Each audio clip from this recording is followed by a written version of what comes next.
Assalamualaikum warahmatullahi wabarakatuh.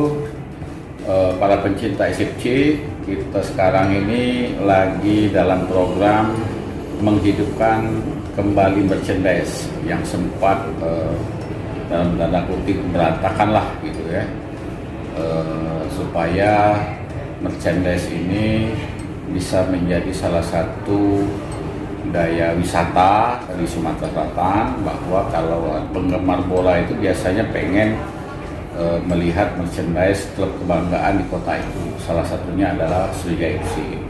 Tentu kita akan berjuang keras membangun kembali merchandise ini, karena kita masih sekarang ini keuangan belum stabil.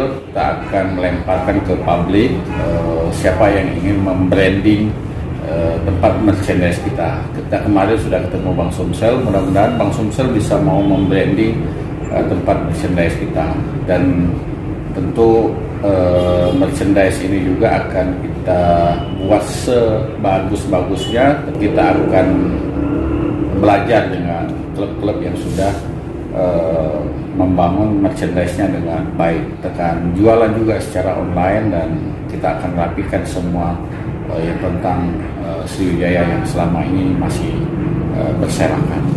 Itu saja, sekian, assalamualaikum warahmatullahi wabarakatuh.